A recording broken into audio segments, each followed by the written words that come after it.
नमस्कार, फाइटर समाचार में आपका स्वागत है। पेश आज 19 दिसंबर दोपहर 3 बजे राजस्थान की खास खबरें।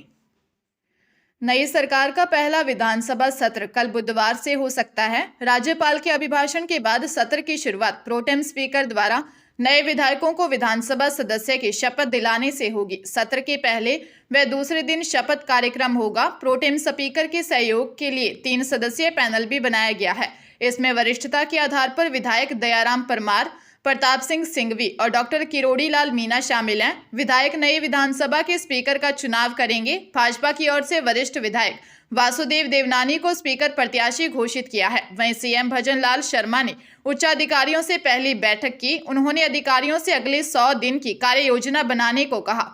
साथ ही यह भी कहा कि जो भी योजना बने वह आने वाले 25 साल को ध्यान में रखकर बने, यानी 25 साल का विजन पूरी तरह स्पष्ट रखने को कहा। उन्होंने भ्रष्टाचार के खिलाफ जीरो टॉलरेंस की नीति की बात दोहराई। प्रदेश कांग्रेस ने विधानसभा चुनाव में पार्टी की हार पर प्रारंभिक रिपोर्ट में केंद्रीय नेतृत्व को कई कारण गिनाए हैं। हालांकि केंद्रीय नेतृत्व कुछ कारणों पर सहमत नहीं है। ऐसे में पार्टी डिटेल रिपोर्ट भी तैयार करवा रही है। प्रारंभिक रूप से हार का कारण सरकार की योजनाओं को जनता तक ठीक से नहीं पहुंचा पाने और मिशन 2030 को वोटर्स को गले नहीं उतार पाने को महत्वपूर्ण कारण माना है। रिपोर्ट में कहा गया है कि सरकार की योजनाएं अच्छी थी, लेकिन विधानसभा क्षेत्रों में प्रत्याशियों ने ठीक से समझा नहीं पाए, वोटर्स को स्पष्ट नहीं कर पाए कि यदि सरकार चली गई तो ये योजनाएं बंद हो जाएंगी। कांग्रेस प्रदेश अध्यक्ष गोविंद सिंह डोटासरा ने बताया कि भाजपा ध्रुवीकरण कराने में कामयाब हुई। सबसे बड़ा हार का कारण यही बना। उन्होंने बताया कि कम मार्जिन वाली सीटों पर स्थानीय नेता ठीक से जजमेंट नहीं कर पाए और वोटर्स को बूथ तक नहीं ला पाए। वोटर्स को समझा नहीं पाए कि पार्टी हारी तो योजनाएं बंद होंगी। पूर्व नेता प्रतिपक्ष और बीजेपी के वरिष्ठ नेता राजेंद्र राठौर ने खुद की हार को लेकर भीतरघात को जिम्मेदार ठहराया है। राठौर ने इशारों में भीतरघात करने वाले बीजेपी नेताओं पर निशाना साधा। राठौर ने कहा, इस बार चुनाव में हार हुई है, जनता का फैसला स्वीकार्य है, लेकिन बहुत से जय चंदों ने भी अपनी भूमिका निभाई। मुंह में राम बगल में छुरी लेकर भी कई लोग सत्ता के नजदीक आने की कोशिश कर रहे हैं। उनके चेहरे से नकाब खींचने के लिए कार्यकर्ता आतुर हैं। राजेंद्र राठौर चूरू के सादुलपुर में मीडिया से बात कर रहे थे। हार के कारणों पर राठौर ने कहा, मेरी खुद की कमजोरी हार का कारण रही। मैं ऐसी धरती पर चला गया जिस धरती पर वोट की फसल काटनी थी, उसको समतल करने से पहले ही मैंने बुआई कर दी। जिस प्रकार की खुदाई का काम होना चाहिए था वह नहीं हुआ। कार्यकर्ता ने पूरी मेहनत की। हार की पूरी जिम्मेदारी मेरी खुद की है। अजमेर भ्रष्टाचार निरोधक ब्यूरो की टीम ने नसीराबाद के सनोद प्रथम गांव के पटवारी को 20,000 रुपए की रिश्वत लेते रंगे हाथों गिरफ्तार किया है। आरोपी रवि कुमार लाखीवाल ने परिवादी से म्यूटेशन खोलने की एवज में यह राशि मांगी थी। उसे पंचायत भवन में ही रिश्वत लेते पकड़ा गया। ब्यूरो टीम आरोपी से पूछताछ कर रही है। परिवादी ने शिकायत दी कि सनौद प्रथम पटवारी रवि कुमार जमीन की म्यूटेशन खोलने के लिए 20,000 रुपए की रिश्वत मांग रहा है। एएसपी अतुल साहू के निर्देशन में शिकायत के सत्यापन के बाद परिवादी को 20,000 रुपए देकर भेजा। ग्राम पंचायत भवन में आरोपी पटवारी दौलतपुरा जयपुर निवासी रवि कुमार लाखीवाल ने 20,000 रुपए लिए और उसके बाद पुलिस निरीक्षक दीनदयाल वैष्णव व टीम ने उसे रंगे हाथों दबोच लिया। झालावाड़ विशिष्ट न्यायालय पोक्सो कोर्ट के विशेष जज विनोद कुमार गिरी ने आरोपी संजय धानु को 3 साल के साधारण कारावास की सजा सुनाई है। कोर्ट ने दोषी पर 5,000 रुपए का जुर्माना लगाया है। विशिष्ट लोक अभियोजक रामहितार गुर्जर ने बताया कि 1 अगस्त 2022 को पीड़िता ने अपने माता पिता के साथ एसपी के समक्ष पेश किए परिवाद में बताया कि आरोपी उसे टॉर्चर करता है, साथ ही उसे और उसके परिवार को धमकी देता है। 15 जुलाई 2022 को रात 3 बजे जब वह सो रही थी तो दोषी उसके घर पहुंचा। उसे नींद से जगाकर जबरदस्ती डरा धमकाकर और दरवाजे की कुंडी खोलकर स्कूटी पर बिठाकर कोटा ले गया और धमकी दी कि तू ज्यादा बोलेगी तो मैं तेरे फोटो वायरल कर दूंगा। वह पीड़िता को कोटा से वापस झालावाड़ में घर छोड़कर चला गया। पीड़िता ने 11 दिन बाद रिपोर्ट दर्ज करवाई थी।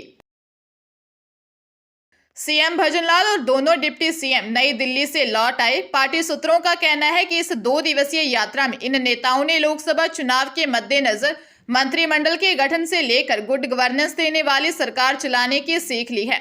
इन नेताओं ने राष्ट्रीय अध्यक्ष जेपी नड्डा, गृह मंत्री अमित शाह, लोकसभा अध्यक्ष ओम बिरला, केंद्रीय सड़क मंत्री नितिन गडकरी सहित कई नेताओं से मुलाकात की है। इसके अलावा संगठन के नेताओं से मुलाकात की।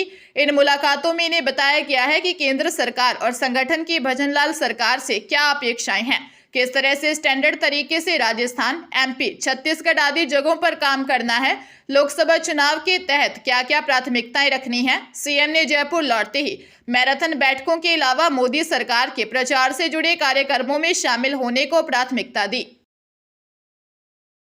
प्रतापगढ़ जिले में कोर्ट में जज बैठे हुए थे, केस की सुनवाई हो रही थी, तभी एक युवक पिस्टल के साथ कोर्ट रूम में घुसा और जज के सामने पिस्टल रखी।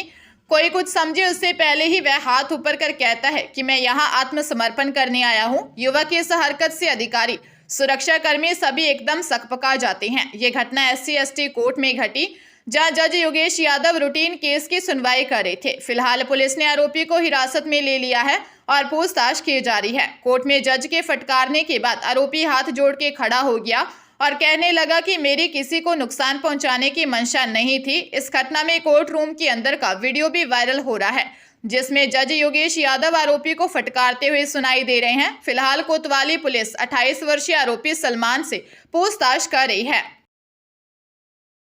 भरतपुर के हलैना थाना इलाके में एक कार बेकाबू होकर पलट गई। कार में 7 लोग बैठे थे, जिसमें एक महिला और एक बच्चे की मौत हो गई। बाकी 5 लोग गंभीर रूप से घायल हो गए। सभी को भरतपुर के RBM अस्पताल रेफर कर दिया गया है। घायलों के मुताबिक वह आगरा से अहमदाबाद की तरफ जा रहे थे तो नेशनल हाईवे 21 पर सामने से अचानक एक ट्रक आ गया, तभी उनकी कार बेकाबू हो गई। घायलों ने बताया वह सभी एक ही परिवार के हैं, वह अहमदाबाद के रहने वाले हैं। परिवार के 7 लोग आगरा घूमने आए थे।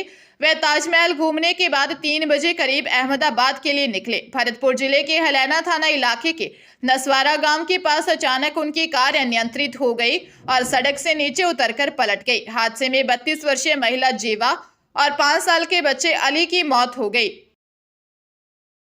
जोधपुर के जयनारायण व्यास विश्वविद्यालय से अब वकील बनने के लिए LLB की डिग्री लेना आसान नहीं होगा। नए शैक्षणिक सत्र 2024-25 में छात्रों को एंट्रेंस एग्जाम देना होगा। विश्वविद्यालय में 1947 से शुरू हुए इस संकाय में 75 साल बाद यह बदलाव किया जा रहा है। विधि संकाय में डीन प्रोफेसर सुनील असोपा का कहना है कि न्यायिक प्रणाली में बेहतर एडवोकेट आए, इसके लिए अगले शैक्षणिक सत्र से यह परिवर्तन किया जा रहा है। 5 साल व 3 साल दोनों पाठ्यक्रम में छात्रों को एंट्रेंस एग्जाम से ही प्रवेश मिलेगा।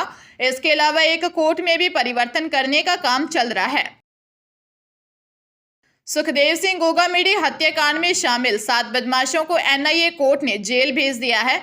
NIA ने 7 आरोपियों को कोर्ट में पेश किया, जहां से सभी को 2 जनवरी तक जेल भेज दिया गया। दरअसल NIA ने कोर्ट के आदेश पर 5 दिन पहले ही इस हत्याकांड से जुड़ी केस डायरी और आरोपियों को अपने कब्जे में ले लिया था। इसके बाद गिरफ्तार सभी बदमाशों से NIA अपने स्तर पर सोडाला थाने में पूछताछ कर रही है। टीम ने नितिन फौजी, रोहित राठौर, रामवीर जाट, सुमित, राहुल, भवानी और फरोनी, उधम सिंह को NIA कोर्ट में पेश किया। पुलिस ने गोगामेडी की हत्या करने वाले 2 शूटर्स रोहित राठौर और नितिन फौजी के साथ ही उनका सहयोग करने वाले आरोपियों को भी पकड़ा है। SIT ने हत्या करने वाले शूटर मकराना के जसूरी निवासी रोहित राठौर, हरियाणा के महेंद्रगढ़ निवासी नितिन फौजी, फरारी में सहयोग करने वाले रामवीर जाट, उधम सिंह और वारदात के पहले नितिन को पनाह देने के मामले में पूजा सैनी को गिरफ्तार कर लिया था। दौसा जिले के लालसोट में एक बेकाबू निजी बस ने 12 वर्षीय स्कूली छात्र को टक्कर मार दी। हादसे में छात्र की मौत हो गई। रामगढ़ पचवारा थाना अंतर्गत रामनगर रेवड़ी गांव में स्थित सरकारी स्कूल के बाहर हादसा हुआ। वही घटना को लेकर गुस्साए ग्रामीणों ने स्टेट हाईवे 24 पर जाम लगा दिया। थानाधिकारी मदनलाल मीना ने बताया कि रामनगर रेवड़ी गांव के पास एक निजी बस ने 12 वर्षीय नवनीत मीना को टक्कर मार दी। नवनीत की मौके पर ही मौत हो गई। इस संबंध में बस चालक के खिलाफ मामला दर्ज करते हुए बस को जब्त करने की कार्रवाई की गई। वही मामले को बढ़ता देख ASP रामचंद्र सिंह नेहरा और विधायक रामविलास मीना भी मौके पर पहुंचे और ग्रामीणों से समझाइश की।